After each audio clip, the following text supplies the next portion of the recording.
A lot of times, people who love movies go back and forth on the purpose of a film, on the purpose of cinema, the moving image, the idea of what movies are supposed to be about. You can argue from a lot of different standpoints. You can argue the auteur theory. You can argue straightforward narratives versus more ambiguous storytelling. But I think the prevailing attitude of what cinema is what you as a movie watcher walk away with. And even this is questionable depending on who is arguing the point. But for me, walking out of a movie, the most important thing about walking out of a movie is number one, what brought me to the movie and what the movie is giving to me as I leave. One of the best things about what we do here on Watch This with Rick Ramos is two things. Number one, when we discover a film that we had never seen that impacts us in this powerful way.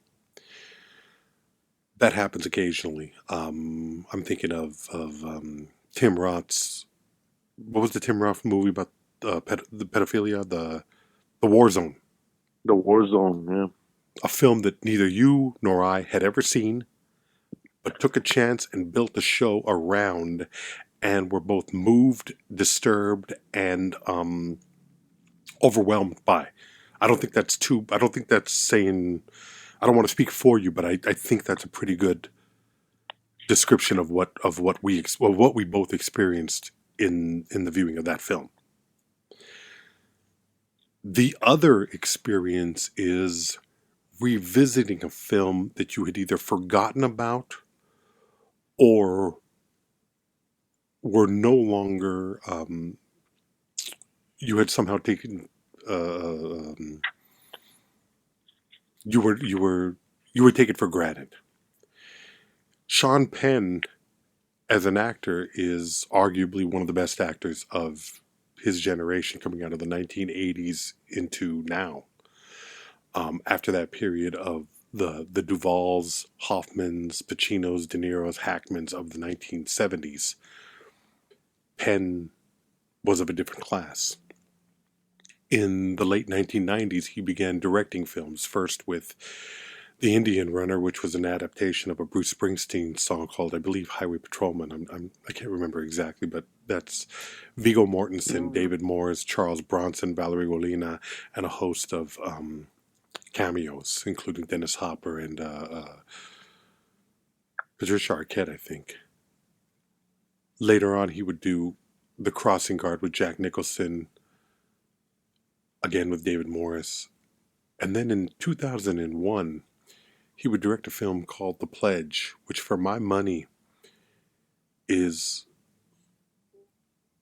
one of the most powerful films that I've seen in the last 25, 30 years. And it's a film that I had only seen once in a theater in 2001, and I remember being blown away by it. Going back to it for this episode, revisiting it, remembering watching it, soaking it in, and remembering what it was in 2001 was a really interesting experience, because not only was it going back to something that I thought was incredibly powerful, it was also going back to something at 49 that I had seen at 28, which in itself is a very important factoring into the viewing experience. As I watch this again, I double down on my belief that it's one of the best films of this new century. And part of that is Sean Penn's assured direction.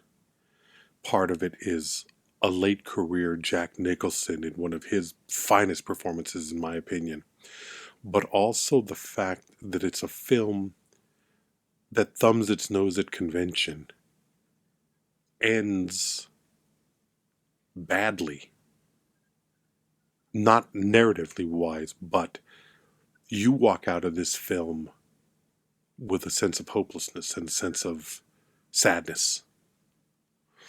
That's what I took from it. And I think it was the absolute right way to go, because it's in part what makes this film, for me, a masterpiece. I'm really interested in what you have to say about it, Mr. Chavez, because, as always, we agree, we disagree, but I know week in and week out there is a studied and very,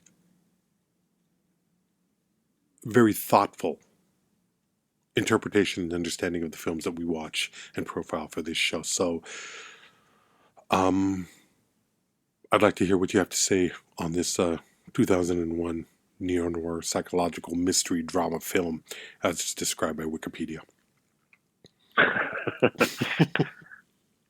I had nothing to do with the contribution of that to that article on Wikipedia, writing or editing wise. I saw this movie, I guess, after it went to video. Early 20s, when I was just getting into theater, getting into acting, but also just fucking consuming as much celluloid as I could. Yeah. And obviously I knew who Sean Penn was. I know Sean Penn, we know who Sean Penn. He's the guy who was pointing the gun at the helicopter who tied Madonna up, right? He was Spicoli, yeah. He was Spicoli. Madonna Spicoli, yeah. Yeah. And so at that point, I already knew the stories of the Chris Welkin with the gun from the at close range. At close range, we did an episode on that. Jack Nicholson, everybody knows Jack Nicholson. So, how can you lose, right? So they lost majorly at the box office. If you ask, how can you lose? Yeah, that's one way. They did, but not us as the viewer, right? Not for the sensitive and thoughtful viewer. I mean, that's a very biased attitude to have, but I stand by it. For people who really love Rick Ramos, of course you stand by it. I stand by it. Yeah, of course. But for people who really love movies, who love beautiful storytelling and incredible acting, and there's a lot of really great performances in this film, including one that really, really cut deeply into me as I watched it then, and I watched it last night, and I've watched this particular scene numerous times over the years. This is a gift that part of the problem with cinema today is watching a film like this, because you know what film is capable of and what so much of it falls short of each and every time you go to the movie theater. I'm sorry, I'm ranting. I'm ranting because that's why we get paid the big bucks to rant. Yeah, buy me a coffee. .com. It's a tragedy. I mean, it didn't make money, and it's a fucking tragedy. Yeah. That it didn't make money, sure, but the film itself, the story itself, is a tragedy. I think it's a good movie. Do I think it's one of the greatest films of the 21st century thus far? Not really.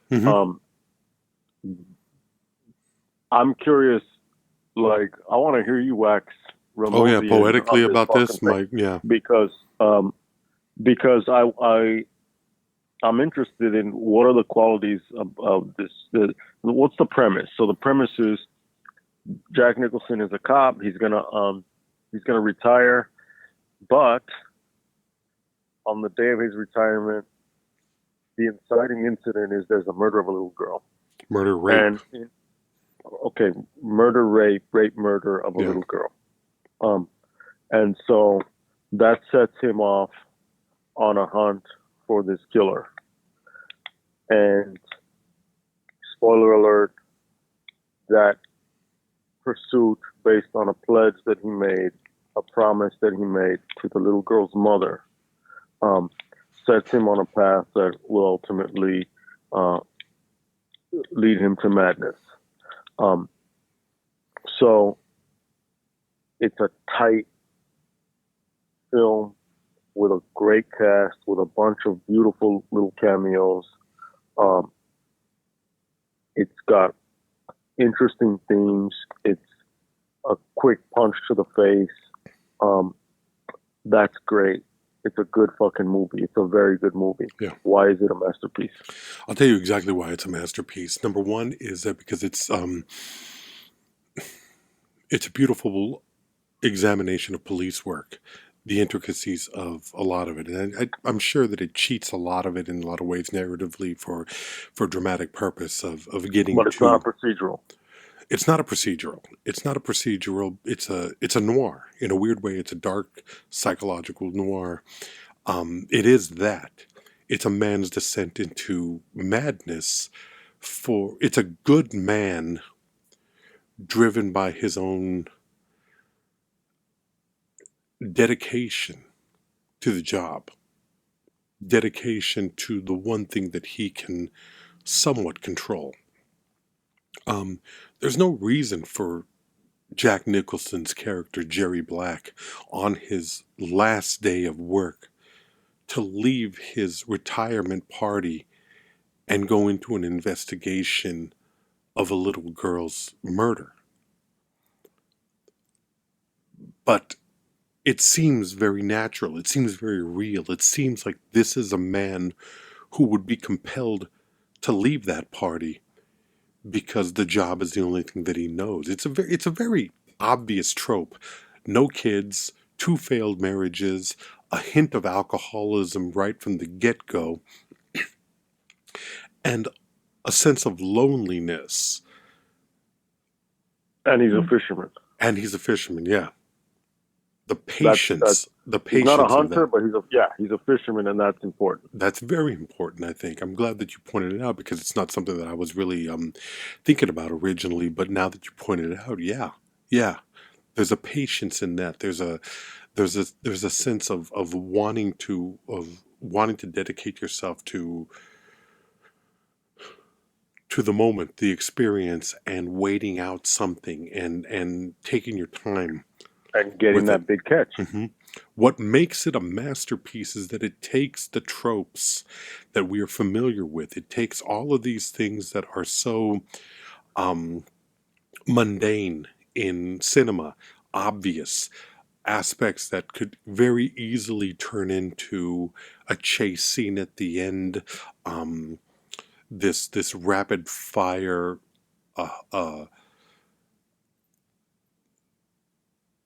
look into, police procedural that becomes action rather than the experience of a thing. It captivates the entire time. It takes all the ingredients of a standard noir police procedural and it develops them in a different way, not self-consciously, never at the expense or a show-off, self-reflective, self-aware manner. It's a story that is very much in keeping with, I believe, the experience of real police. What a lot of people don't tell you is so many murders do not get solved. And the fact, they say something like if they don't find somebody in the first 48 hours, everything diminishes from that point. Mm-hmm. And what this film does is it's not afraid to end on a note of utter hopelessness. I remember walking out of the theater feeling disgusted, feeling in a way, cheated. And slowly the realization came over me that that's life. Because,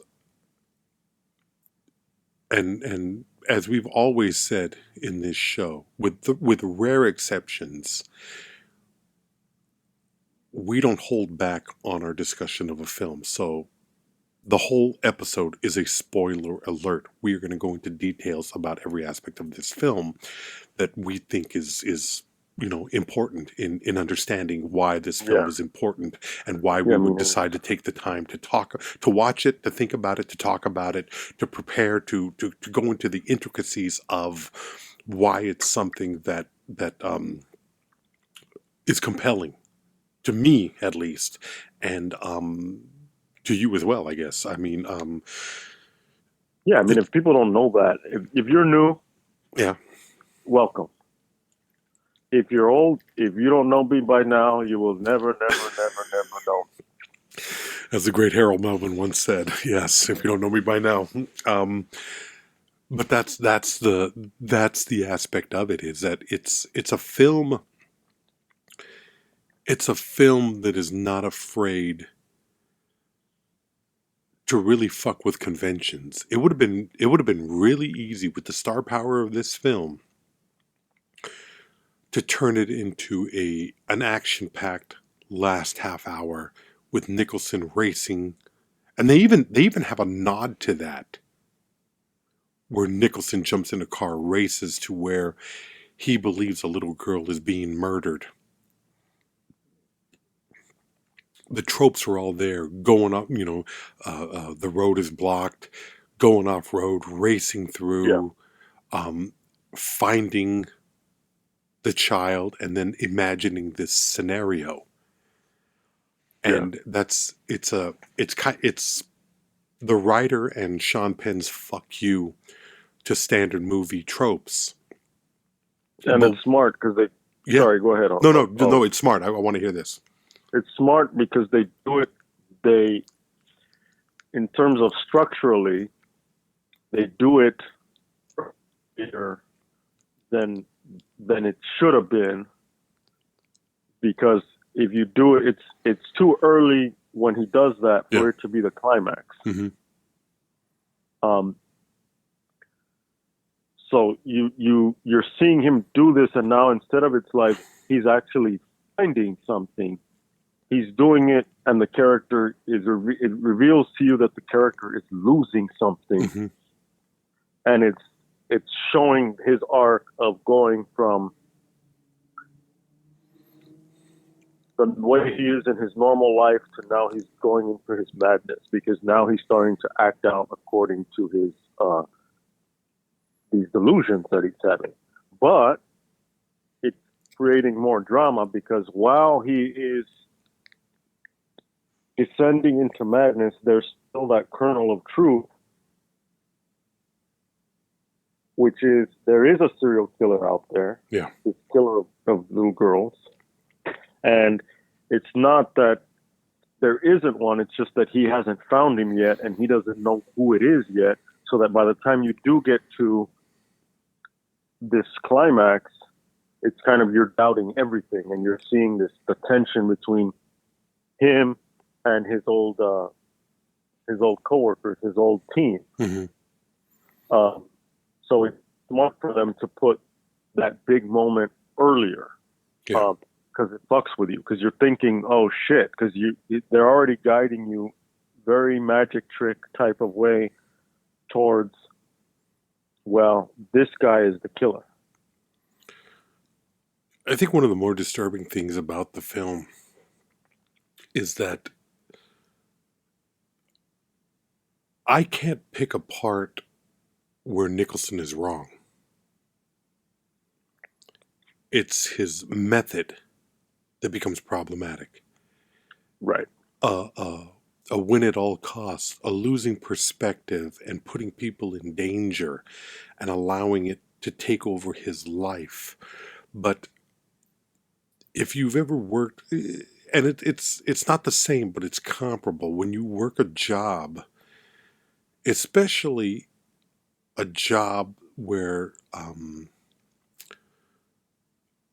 there's more at stake, where people depend on you in a way, whether it's a firefighter or a police officer, a teacher, somebody who is in charge of somebody else's life, or is effectively protecting somebody. It becomes very the job itself can become too much to bear. And when you watch Nicholson, this film is countless cops close to retirement who are only the job. Yeah. Yeah. So it takes something that we all know, that we've seen numerous times, and it flips it because he's right. All of his assumptions are right. He's moving towards protecting a new family, but slowly turning them into bait for the possibilities that are out there. Because he's a fisherman. Yeah. That what I think you're hitting on is it's like, and it really shows that it's like job versus calling. Yeah. For the Aaron Eckharts of the world, it's a job. You know, he's a piece of shit, douchebag. When there's a scene with Benicio del Toro as this Native American convicted rapist, mentally retarded, and yeah, and he's the prime suspect in this killing, seen by a witness fleeing the crime scene, right? So Aaron Eckhart gets him in the fucking the box. He gets him in the box. Yeah. And he leans and he says, and the way the scene is directed and the way that it's acted, you almost feel like Aaron Eckhart is molesting. I hated that scene. I really hated that horrible. Scene. Yeah. Yeah, because he's touching him and it's fucked up. And then when he gets the confession, he throws his arms up like a douchebag fucking jock. Yeah. Frat boy. And he looks the part. For him, it's a job. It's about the win. He might as well be. It's the way we think of lawyers when we think of the hatred that our society has for them. Blah blah blah. Jack Nicholson only steps. He really kind of goes into himself. This is what makes this a tragedy. Yeah. Is that it plays on those opposites, because he really steps into who he really is after he retires. He's letting that layer of the job go, but he's stepping into his true calling. And when he's at his party, they get him these tickets to go wherever, Mexico, wherever he's going to go. Yeah, Baja marlin fishing. He's going to go get marlin, right? So put that in a bubble and let that hang in the air for now. He's a fisherman. I'm gonna digress, and then I'm gonna come back to it. There's this motif in the story, in the film, dealing with Hans Christian Andersen. So the dead girl's grandmother, played beautifully by Vanessa Redgrave. Oh, wonderful performance. She tells Jack Nicholson, because he's snooping around doing his own investigation off the books after hours. And she tells him this little story about how when she would take care of the kid, sometimes she would read her the story of the angel by Hans Christian Andersen, which basically just says that when a good child dies, an angel comes and he sends from heaven, takes her in his arms, flies her around to the places that she loved to be, and then she goes back up to God with a handful of flowers. I'm making it dull because it is. It's Hallmark card. All right, cool. Later, Jack Nicholson himself gets involved with Robin Wright Penn's character and her daughter, and at some point he's reading her Thumbelina or something Hans Christian, and I think it's Thumbelina, Hans Christian Andersen, about the little girl who doesn't want to marry them all. She meets the fairy prince and all that. So there's kind of this like children's story, fairy tale. And you kind of touched on, you texted me about children's story motif, but it's more grim fairy tale than Hans Christian Andersen. And it's interesting that the writer and it's based on a book. I'm not familiar with the book, and the fact that they kind of like have this children's element, and the villain is called the Wizard, but that's just kind of part of the magic trick of it, because it's way on another end of it. It's more, if you look at literature and you look at like these relationships that Jack Nicholson has with the killer and with the child. With the child element, it's almost like you can think of Captain Hook and the crocodile. It's like one wants the other, and one is afraid of the other, but one is obsessed with the other. Yeah. If you go further back than that, you think of, fishermen. You think of Jerry Black, that Jack Nicholson's character, as this Ahab figure who, in his pursuit of his white whale, who is the serial killer, in his pursuit, he's psychologically destroyed, ultimately. Not physically, psychologically destroyed. That's tragedy. He'll take it to whatever extreme to get that killer, and it fucks him over. That's tragedy. If you think of Hemingway, think of the marlin. Take that marlin imagery out of that bubble that I said that's hanging in the air and put it to the old man in the sea. Santiago's going out there to catch that marlin, and he does catch it, but spoiler alert, fucking for Hemingway, is that the fish is eaten up by sharks. And what are you left with? The bones. Jack Nicholson in this film is Captain Ahab, but Jack Nicholson is also Santiago, the old man, trying to get that marlin, who is the killer.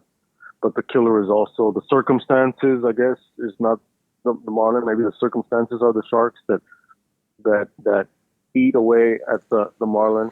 But what's left is not Jack Nicholson as Santiago, but what's left is Jack Nicholson as the bones of the marlin.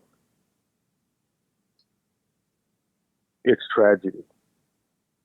The willingness of a good man to do something that's potentially evil in order to do good.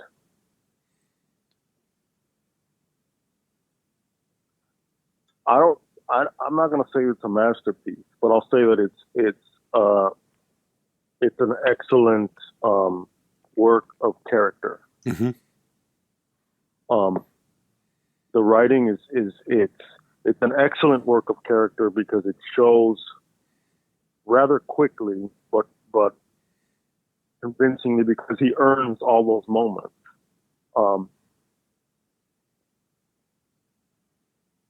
He earns and is shown to go through the steps of being good but driven to the point of evil. That it's sprinkled in. He's watching. There's a commercial that comes on in some scene where they talk about live bait, and it's obvious enough for you to catch it, but it's not over the head on the nose enough for it to be like, oh fuck, here we go. Mr. Tarantino. It's there, and he's a fisherman, and in live bait, we know what's going to happen. He's going to use this girl. He's going to buy her the red dress. He's going to put her out there. so that ultimately he'll have the moment where he's gained this surrogate family, and then he loses it all because of a decision that he made, but still he's on the cusp of finding this fucking killer, so he's willing to risk it because he's so focused, he's not listening to anybody. And what happens? Tragically, we, the audience, see that the killer was real, but the killer dies in a car crash before he gets to the meeting where he can get the girl. And so there is no justice, no real justice, no acknowledgement that he was right. It's worse than that. It's worse than that because Nicholson's Jerry Black never finds out the truth. He has speculations. He believes, but he has no idea that the killer dies. Yeah. No. So but in his mind, he knows. He knows. He doesn't know the facts, but he knows the truth. He knows the truth that he's right about a killer. He knows that there is a triangulation of murders, and it all comes to pass at that gas station that he buys. Right. There's a determination in who he is. Basically. Yeah, and he but and the movie opens up with this image of Nicholson babbling in this sun-drenched dust bowl type of shot, and where he's disheveled, scratching at his feet, babbling, and you don't hear what he's saying, but you see there's something not right about the man. You could see that there's something that's taken off. Then you go into Nicholson, and part of when you cast Jack Nicholson in a movie, you carry the weight of everything that Jack Nicholson has done before. It's strange that as you watch him in something like this or About Schmidt, especially these two films, and About Schmidt he did the following year, another incredible Nicholson performance. Part of it is... Kathy Bates. Wonderful as always. Part of the magic in Nicholson is, you watch him in The Departed, and that's Nicholson. Yeah. That's Nicholson as you expect Nicholson to be. It's great. He's great in the part. He delivers in so many different ways in that role of Frank, the fuck is it? I can't remember. Costello or Frank Costello, yeah. He really delivers as Costello, but everything that he's done up until this point it feeds into Costello. Jerry Black is a much different character. It's a more subtle character. It's a tired character. It's a character that is dedicated to the job and this dogged pursuit, and yet it doesn't play into the Nicholson mannerisms.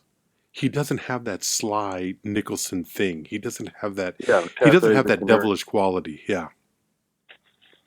So it's really Nicholson playing against type in so many ways, and I think part of what makes this a brilliant film is that everything that you have described up until this point, the relationship to Ahab, the relationship to Hemingway, the subtleties of setting up that determination and obsessiveness, coupled with Nicholson's playing almost stifling everything that Nicholson could be. I think that's what makes this a really exceptional film. And also, there's so much what you would call stunt casting throughout the film, and yet none of it plays as such. It seems as though with Patricia Clarkson, Benicio del Toro, Aaron Eckhart, Helen Mirren, Vanessa Redgrave, Sam Shepard, fucking, Harry Dean, Mickey Rourke, Harry Dean. I want to get to the Mickey Rourke thing, but because that's the one I want to save that one. All it needed was fucking Robert Duvall on a swing, and for me to miss it. Yeah. You didn't see him in the water? I didn't see him in the water. Duvall was swimming. I don't know how you missed it. All of these people are knocking it out with the confusion and the playing into the confusion of the story, playing into the whole idea of understanding that there is evil in this world. When Patricia Clarkson, who I've always considered one of the most underrated actresses, much less actors, working in Hollywood. Patricia Clarkson as the grieving mother who finds out about her daughter. There's not a moment of that performance that seems false to me. And I was really touched, and I was really moved by the love that she had for her daughter and her understanding of her daughter is gone and what kind of evil. There is no evil in this world that could have done that. And Nicholson just looks at her. There is evil. There is evil in this world like that. And it's so matter of fact. And the discomfort in Nicholson's character, I don't know how you... There were moments in this movie, I don't know if you ever do this, where you watch it and you think to yourself, how is that performance constructed? Yeah. How do you go about building a performance based on the material that you're given and make it realistic in the scene that is playing? The Mickey Rourke scene, I've seen this movie twice. Once in 2001 in a theater and once last night. But I have watched that Mickey Rourke scene dozens of times. There is something so beautiful about the way Mickey Rourke plays that scene.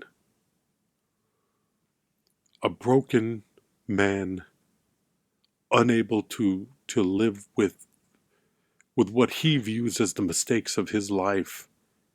Yeah. And his inability to protect his daughter. And you can see that moment where he's breaking down, where he's going to lose it. And then he pulls it all back together again.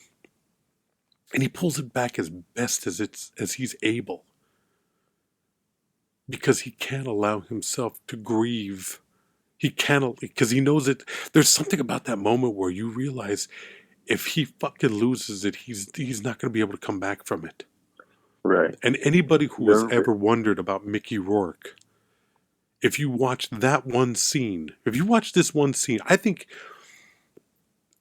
there have been people that have won Oscars for performances as short as this one.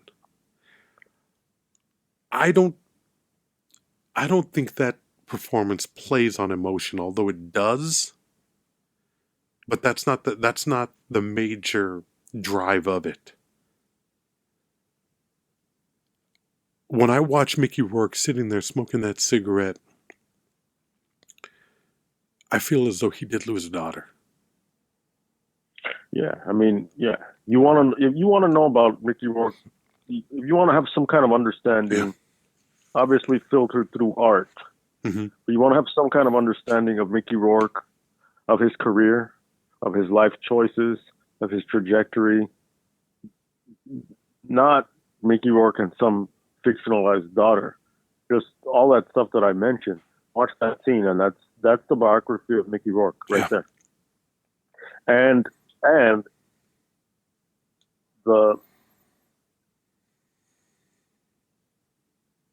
it's an actor's movie. This movie is an actor's movie. Absolutely. Because you take that scene. Mm-hmm. It's just a couple minutes. It's this monologue that Mickey Rourke has. You have an acting class. You take that scene. You're gonna do that monologue. Not you, Rick, but you. Yeah. You out there, the listener. You. You're gonna take. And we've done it. We've done, not literally, but we've done this.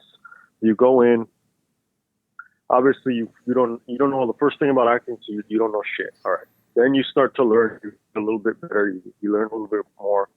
Then you're able to kind of like invest emotion in this thing. You go in and what do? You cry. And you cry and you cry and you cry and you cry and you cry and my daughter and you cry. And then your acting teacher, if they're worth a shit, will tell you, okay, do it again, very good, blah, blah, blah. But what they may use these terms, I used it earlier, they may say, but you didn't earn it. You didn't earn that tear. When you will do that scene again, you'll feel all that stuff, but you will put a lid on it.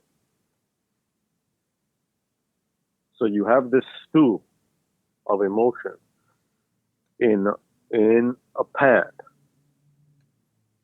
or in a pot, and you put a lid on it, and there's just enough, the lid is a little bit skewed so there's some heat can come out, some steam, and you're going to turn down the heat, and the stew in the pot with the skewed lid is going to bubble, and the steam is going to come up, but it's only going to come up little by little by little, and your job is eventually it's going to start to boil over, and what you're going to do is your job is to keep the lid on as much as possible. You're not going to just open it up. You're going to create tension and drama within yourself, because people, when they want to remain composed, and it goes back to what you said, if he lets it all out, he's not going to be able to come back from that. So you want to you're fighting your emotion. You're fighting with yourself, and you're trying to communicate whatever it is that you want with this other character. And also as a character, acting 101, it means there's also something that you want in that scene. There's something that you want in the whole story, because for Mickey Rourke's character, the whole film is about Mickey Rourke. Yeah. Because every person that's their life. And so in that moment, it's a Mickey Rourke fucking story. And Mickey Rourke has a want, and he has something that he's doing with the other character, and he has all this internal shit going on. And so when I say that it's an actor's movie, actors or people who have done acting or are familiar with acting will understand what I'm talking about, and they will see this scene and they will get that.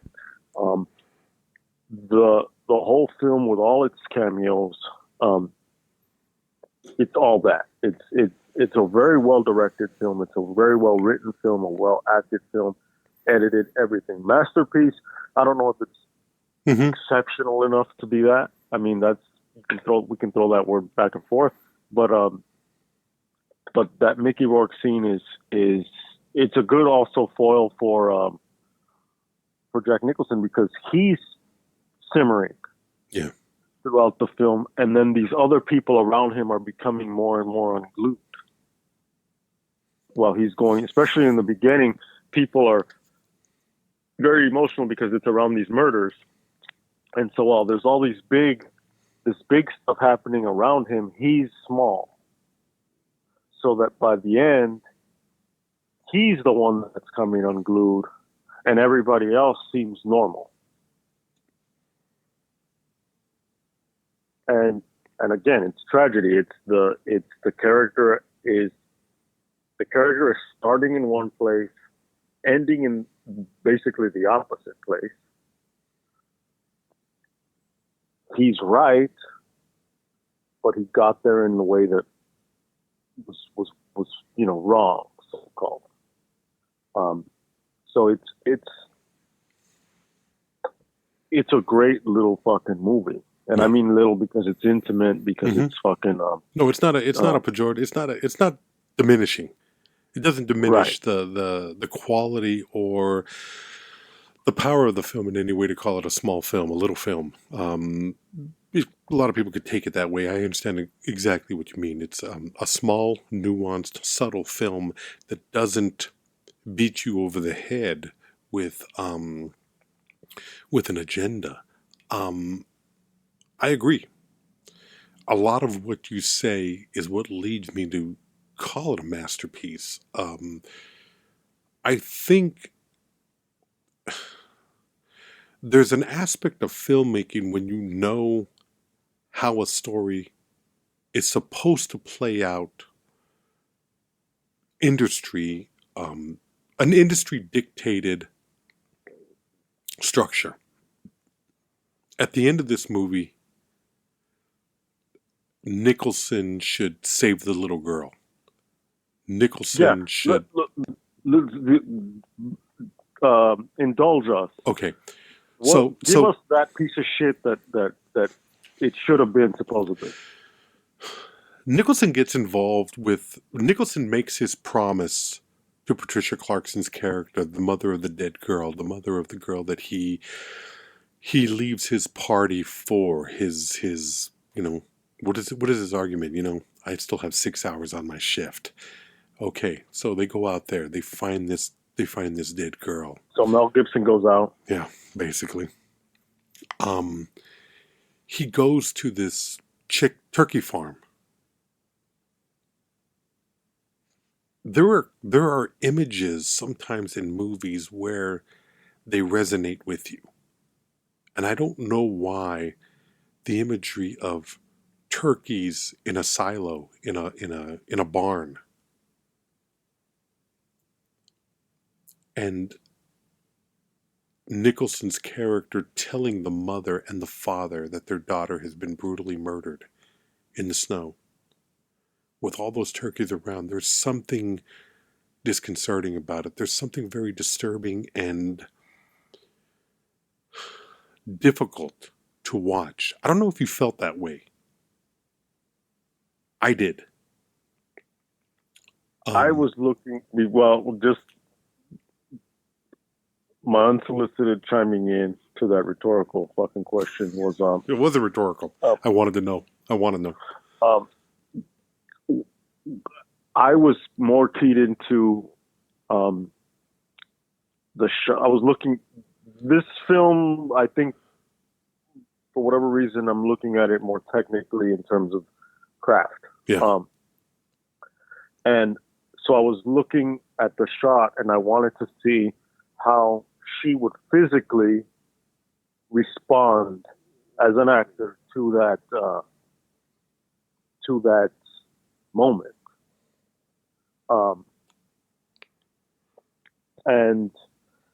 I guess it's through looking at the craft of it that I arrive at as a viewer, I arrive at the emotion of it. And it's different for every fucking, we all know that we all respond to films differently. And, just for me, it comes in different ways. Each movie's different. So whatever, but, so that's how it's, what struck me was just her physicality in that moment, because that's so powerful. Beyond what you say, beyond what you think, beyond what you just feel. It's what you feel and what your body does despite you. Because she doesn't want to fucking collapse in front of this stranger. No. But,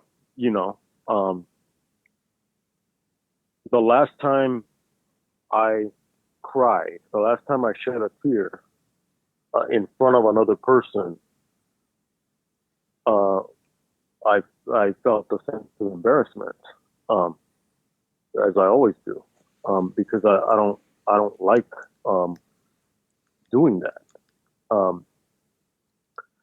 But it happened, and it happened spontaneously, right? That's what. Yeah. You got no control over that. Right. We do, but the control is limited. Yeah. And so the point is, okay, the turkey farm, that's how I viewed it. It struck you. Go on, please. And please go on with how would the Hollywoodized version of this be? I'm going to get to that. So you have this moment where you know, she forces him to make a promise to her. You Yeah. find the killer of my daughter. You find this person. And you've seen that scene in movie. I want you to find them. I want you to kill them. I want you to fucking bring this to justice. You avenge my daughter. That's Yeah. Bring me the head. yeah, that's the melodrama of a film like this. Nicholson's character sells out to that idea. He he believes it. He retires. He tries to live his life. He realizes that the case is not solved. And it's something that ticks at him. He is that good cop who, you know, with Eckhart's character, it's about the win. It's about crossing the finish line, however you got to do it in order to get to it. Because if you know you point out that moment where he lifts his arms in victory up at the camera, but there's also a moment, asshole. yeah, that quarterback asshole. But even before he goes in there to get the confession, what does he do? He tells Nicholson and he tells the female cop, he's like, I'm going to get the confession and I'm going to do it in record time. That's a shitty form of police work. That is, let me cross this. Let me show you how fucking good I am rather than do the job as it needs to be done. I hated that character from that moment, and I commend Eckhart for playing the character as such. Well, yeah. I mean, that's going back to the, well, we still move towards where you're getting at. It's like, you may hate the character that you're playing, but you have to play that character as the character is written. You got to go full tilt with that, and you got to make him real. You got to make it honest to that guy, and it in no way makes Jerry Black more noble. It just shows what he's dealing with as a police officer throughout his career and where he's at and why. The one added element to the difficulty of the job. Nicholson goes off, tries to live his life, is unable to do so, begins investigating, asking questions. When you ask questions, more questions arise. There never seems to be an answer that satisfies the questions that you are asking, so you find yourself digging deeper and deeper, 2 steps forward, 3 steps back. It's always something, and all of this is very typical of this genre of filmmaking, of this police procedural element that Penn and his writer Kromolowski, I think, is a husband and wife team that wrote this film. Jerzy Kromolowski and Mary Olson Kromolowski. From the novel, from the 58 German film, It Happened in Broad Daylight, The Pledge, Requiem for the Detective Novel. I'm not familiar with the original source material, but it's all typical of what these films are. Now, as you go into it, the typical and the standard Hollywood version of this would be, he goes somewhat crazy, somewhat determined. He's a loaded weapon. He plays by his own rules. That kind of shit where he's going to do what he needs to do in order to solve the case, and there's a nobility about it. Everybody is up against him, and there are elements of that in this film, but Sean Penn and Nicholson tweak it to the point where it makes it more realistic and more honest, so and that more pathetic. More pathetic. And that's a very astute observation and a very important one in the development of this film, because Jerry loses everything in his pursuit of this. The standard film would have been that race through the field, getting that race along the road, being stuck in a traffic jam, going off road, Yeah. making Right. it through there. I mean, it's there at that moment. You're Cut to that, cut to that. cut to that, cut to all that, and then boom, and he saves the little girl at the last second, kills the killer, and the killer, as you're led to believe, is Tom Noonan. It would be impossible if you know movies to not remember the Tooth Fairy from Manhunter. Yeah. So there's that element of it. There's a creepiness to Tom Noonan's character that plays in beautifully to this film. But that would have been the film. And right. And it's like, gotta hand it to you, Jerry. Yeah. You knew it all along. You knew it all along. We were wrong. You were right. And you know what? You were right. A pledge is an important thing. They would have got the fucking name into it. You know, remember that moment? And like, well, you know, this... I'm just glad that she can rest well now. You know, there would have been all that bullshit. Right. All that bullshit. I made a promise. I made a promise, Tom. But I, in the context of this film, when he stares at his boss, when he stares at Sam Shepard and he says, "You're old enough to remember when that meant something." I like that line. I like Nicholson's matter-of-factness about it. Yeah, because he throws it away. He does throw it away. He throws it at him, but he doesn't force it. He doesn't belabor it. No, it's not a forced thing. But it's and there's also a lot of cheesy moments that could have been in this film based on what's in it, including those Hans Christian Andersen, Vanessa Redgrave. Exactly. I think that there's a certain handling of it from both Sean Penn's directorial style plus the actors that he has in the film that elevates everything here. It's as if they know this movie is going to make no fucking money, this movie's going to make no fucking money, but we have an opportunity to make something honest and very truthful. Everybody did this movie because they read the script and they said, yeah, we're going to do this because this is we're going to do something because we love it. Yeah. And that's exactly what plays into this. And you see it. It's a labor of love, but it's not self-conscious in everything that it does. Why I call it a masterpiece is it takes the convention and it flips it, and it does it slightly in many cases, and then full-blown at the end where Jerry loses his not only any kind of financial security, but the opportunity to have a normal life and his mind. You talked a little bit about him being correct, but he effectively dies in this film not knowing how correct he was.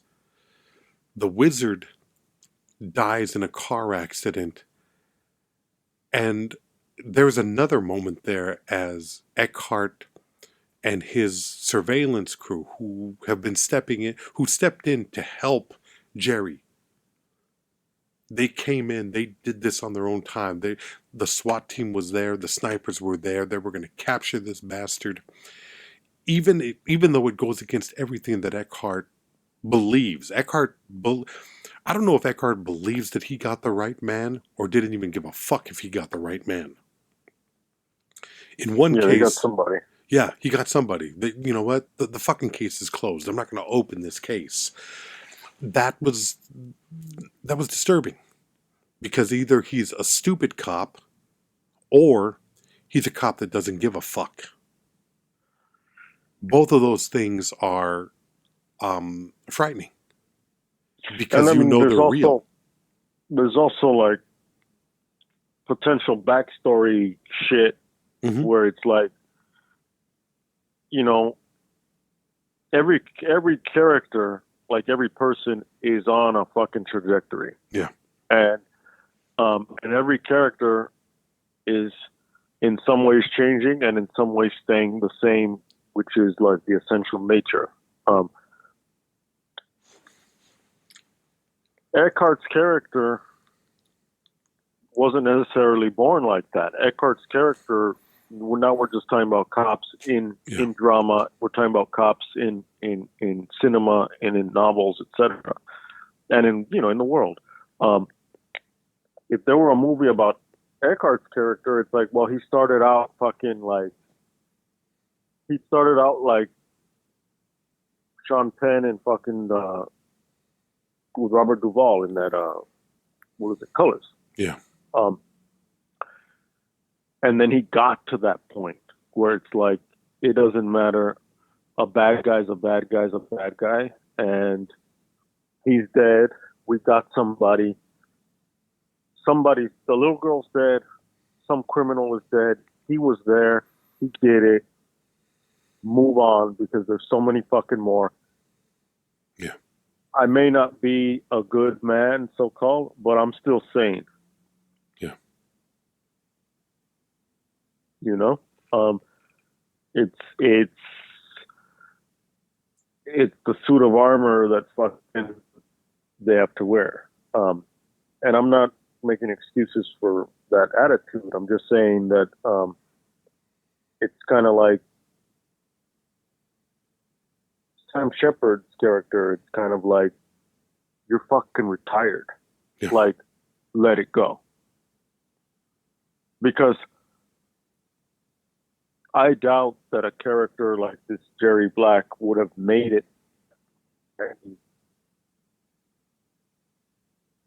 had he hung on to every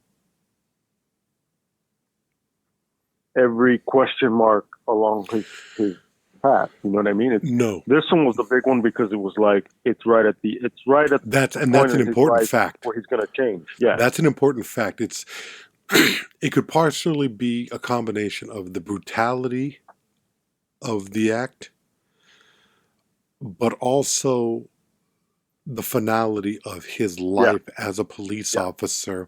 And you got to also remember, he's sitting in an airport drinking, waiting for his plane to depart, and he's watching the whole thing play out on a TV screen. And he sees a shot of himself. Yes. Very important. You're being slapped in the face with something that you know is not right. He could have very easily told that mother, we got the man. But at this point, there is such a dedication to, I don't know if it's a dedication to the job or the truth, but it's there in this character and this performance, and it's real. I argue that it's not dedication. I argue that it's obsession. It gets to the point of it. That's what leads him to his destruction. Is that he's not dedicated. Is like, I'm gonna find it. Could dedication turn into obsession, though? It did. We saw it. I think that's where it becomes. I think that's why it's a masterpiece. I think that's why. And Nicholson plays it with neither bravado or the Nicholson wink. Jack Nicholson is not a good-looking man. He's never been a good-looking man. But there's a quality about Nicholson there is a charm in Nicholson that sells damn near everything that he does. Yeah, sexuality. He's dangerous. He's the devil. He's somebody that you don't want to underestimate in any given situation. But for him to play a character like this had to have been difficult for him to get rid of the nuances that he had so often relied on. It's like when you see a late period Pacino, most likely Pacino's going to fall into the Pacino-isms. The yelling. Yeah. I don't know that I've seen a Pacino film since Scent of a Woman that Pacino doesn't fall back in some way. So a lot of times he does give brilliant performances, but they're mired by this Pacino quality that you don't see in a Duvall or you don't see in De Niro in like Killers of the Flower Moon. When you watch De Niro in Killers of the Flower Moon, it's almost a revelation because you realize, holy shit, De Niro still has it in him. De Niro can still do great work at 80 Well, at years this old. point, it's like, at a certain point, it's not that they can go full throttle, it's how much they can pull back. That's a good point. That's a very good point. What Nicholson does in this film is that he pulls back all of his charisma, his whatever it is that makes women want him and men want to be him, he pulls all of that back. The intensity is there. The obsessiveness is there. And it's never belabored. It's never actorly. It's real. Right. And that's and that's a good to now what does Keitel say? Let's not start sucking each other's cocks just yet. yeah. The I'm talking about all this actor shit, but what separates the good actor shit from the bad actor shit is that it's not actor shit. It becomes not actorly as you describe it. You can see it if you're familiar with the stuff. But like Meryl Streep, it just it's there, but it's not there because it just disappears into whatever it is. And Jack Nicholson plays the role of a not Jack Nicholson, and does it well. He does it beautifully. I think this is one of the great performances of his career because it's so unlike anything that he's done, and it's not self-consciously like anything that he hasn't done. It's not as if, oh shit, I'm Jack Nicholson, everybody knows I'm Jack Nicholson, I'm going to give them a curveball that they're not prepared for. It's not that way it's not like that in any way. It's a pure and honest dedication to the story that's being told and the character that he is bringing to life. And I think that is why this movie has lived in my head for numerous years. And I'm glad I was able to go back to it because having not seen it for 22 years and it's sitting there, you're wondering, am I, because a lot of times the movie that you watch becomes something different as it lives with you. It changes, it grows inside of you. Its power becomes something that you're not necessarily prepared for. And that's the beauty of cinema, is that so much of it, especially for somebody like me who for better or for worse, base so much of how I view this world on the films that I've seen. And that's not to say that I look at films and I think that is reality. It's more along the lines of, where is the honesty in the performance of dealing with this situation? I understand dramatization. I understand condensing a story or expanding a story. I understand manufactured confrontation and conflict. But if the story is lived through honest and real characters, that's what makes me compelled to go back to it over and over again. And the Nicholson character in this film is somebody that I'm sympathetic towards, I'm afraid of, and I admire to a degree. All of that is there. I admire this guy's drive. But I'm also afraid of a level of obsessiveness that becomes overwhelming and life-threatening. There is nothing in this film that I don't think is possible. There is nothing that goes overboard or becomes There is no bullshit in this film. This is an honest and real film. And the fact that it ends the way it does, and you walk out of it,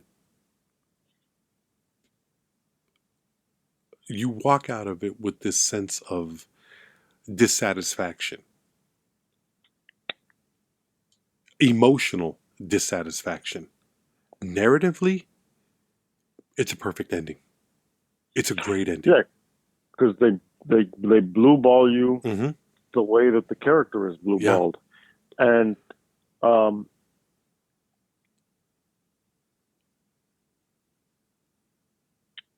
it's a metaphor. The fact that the film didn't do well financially is kind of a metaphor for what I see as another message of the film, which is like, no matter how much you believe in something in your own life, and no matter how much you are willing to sacrifice for that thing. Obviously, in the film, he's willing to sacrifice another person, which is that is there to show how flawed he's become. Yeah. To save a dead girl, he's willing to sacrifice a living girl. Okay, that's that. But to think now metaphorically is like how, no matter how much you're willing to sacrifice for something that you really believe in, even those people who are closest to you, if it doesn't line up with their view of reality and their world, they will not give a fuck. Whether that's Hollywood or maybe the people sitting at your table, across from you, whatever. Think of artists, creative people, whatever. You could be, in your heart of hearts, so-called right, but the people around you may not see it that way.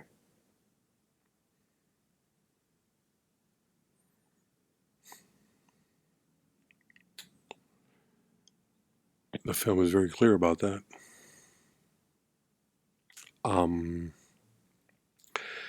I think it's an incredible film. It'll be real interesting to go back to it in a few years, see where it stands, because that's really the test of the great films, of the ones that really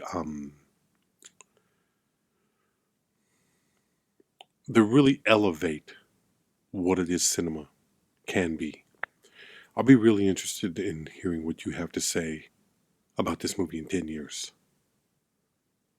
Well, for better or worse. Yeah. There are episodes that we did when we first started doing this together. Yeah.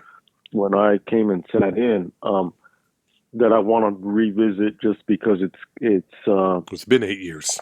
It's been almost a decade. Yeah. And it's obviously we're not going to redo everything. That's not what I'm talking about. I'm just saying there are certain things that